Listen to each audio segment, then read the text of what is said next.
is there anything you would like to start with, or you want to get right into it? Yeah, I mean, so first of all, Chris, thank you for having me. I haven't really had the opportunity to kind of tell my story, my side of the story in this way, in a conversation, right? Reporters call you all the time and ask you one Right. question or two questions, and they kind of, they spin it however they want to spin it, so nobody actually gets to hear it in your words anyway. So I want to appreciate, I want to express my appreciation to you for that. I want to express my appreciation to you for seeing me, right? For seeing me for who I am and who you've known Right. on the ground. I think one of the things that has been most challenging for me about this is the extent to which people who supposedly had your back are so quick to turn without really even engaging in a real conversation, and that's been hurtful. It's been disappointing. It's been revealing. Um, I know the feeling. I know the you feeling. know, I know you do. Yeah. So I'll give you the high level, and then we can have a conversation, right? So the high level is that 2 weeks ago tomorrow, there was a staff meeting that took place. I wasn't able to make it. I was dealing with some medical issues. I got word that sort of things kind of got spun out of control. It wasn't well managed. It wasn't a well run meeting. And staff were talking about and expressing concerns and issues and challenges. The interesting thing is that this happened. The staff meeting was actually supposed to be one where we had some consultants that were presenting a new organizational structure, because I had heard a few weeks before about some issues with some staff, and I brought in a group of consultants, and we spent Saturday, Sunday, and Monday the week before, like really doing a deep dive, and we wanted to present kind of here's how we want to respond to the concerns. Um, but I heard the meeting got out of control. Tuesday, I was supposed to meet with my leadership team first, because we were going to reconvene the staff again, because I wanted to have a chance to sort of figure out what had gone on. Um, and when I got to the office, there was essentially kind of like I don't know what it was. There were like 40, 50 people in there. I had not been made aware of the meeting. And I sat for 7 hours, and listened to And people. and this was the day. Then you had to cancel an appearance with somebody or an event that you had to go to, right? And you kind of like put that on Yes. hold. Yes, there was a forum. The Reverend Al Sharpton and the National Action Network were hosting a mayoral forum. It was in person, and I made the decision that I was going to forego attending the National Action Network forum, because my campaign family, was struggling, and I felt like they needed me there. I So I thank you for reminding me of that. Yes, I canceled that appearance, which did not serve me well in terms of being a mayoral candidate. absolutely not. Why? How could it? So No. continue. So 7 hours we sat there, we listened. I sat there and I listened.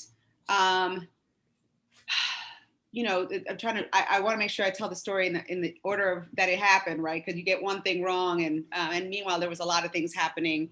Um, I had that day, my campaign manager quit, and um, my senior strategist and I were having conversations about whether or not she would stay with the campaign. Um, so the following day was Wednesday, and I was kind of like trying to figure out okay, how do we manage this? How do we move through this? And then I had some staff actually. I don't want to get into too much detail, but essentially kind of refusing to do their job. Essentially saying, no, we're not doing this, whatever. I asked those staff to come meet with me in the office. They refused. Those staff were terminated. That was a Thursday, if I'm not mistaken. Friday, I should back up for a hot second and say that on Tuesday, when we were having that marathon meeting, they said to me for the first time, we want to unionize. And I said, and they've even said this publicly, I said, great, do it. Right. I seen your statement. You supported it. right away. There's never been a point where I did not support it. The staff terminations had nothing to do with the unionizing efforts. They're two separate things, and they have been conflated. Right. And that's the narrative that got the traction, and that's the narrative that the media has gone with. That's the narrative that the public has gone with. I have never said anything about them not unionizing. I offered to hire an outside independent labor negotiator to help us make it happen. They refused. Can you expound on that just a little bit more? Because I think it's important for people listening really understand that piece of it, because there are a lot of people who believe still that there were a lot of people, specifically Black women who worked for your campaign, that were fired because they wanted to form a union. No. So I just in the sequence of events, the Black women were fired. There were 3 Black women and 1 white woman. Right. They were fired on Thursday. Friday was the first time I got an email from the staff telling me who their representatives were. And this is the part that gets left out. The narrative that changed is the fact that they refused to do their job, pretty much. They refused, and that's why they were terminated. It wasn't because they were forming a union or a part of unionizing. So just to clarify for anyone who's listening, it wasn't because they wanted to form a union. It wasn't because they weren't getting paid or they weren't getting health care or anything like that. No, I mean, the healthcare thing. So it's true. My campaign staff was not getting healthcare. We just got matching funds in April. That's the first time we actually got any kind of real money was in April. And no one up until 2 weeks ago ever mentioned the word healthcare, ever.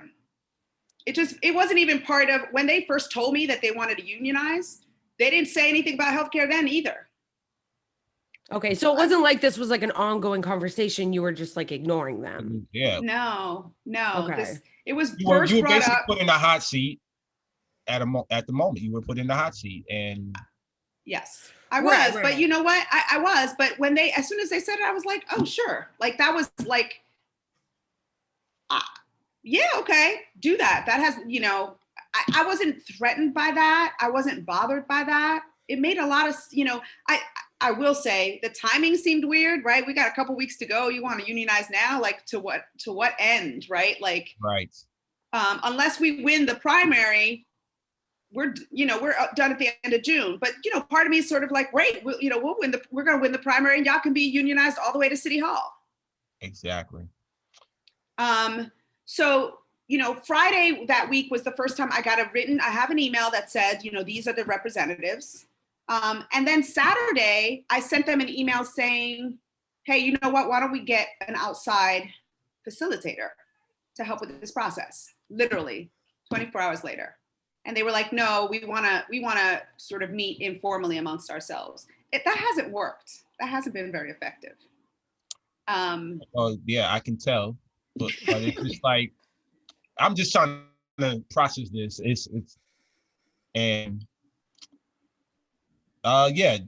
just seemed like they went right to social media and the timing, and obviously the media getting a hold of it. The narrative changed. Well, there was a lot of conflation too in the media in a short period of time. And well, yeah, I mean, the media has never been a friend of this campaign, right? Like we are we're not a traditional campaign. So it was kind of like they got something to sink their teeth into and they just ran with it. They just ran with it.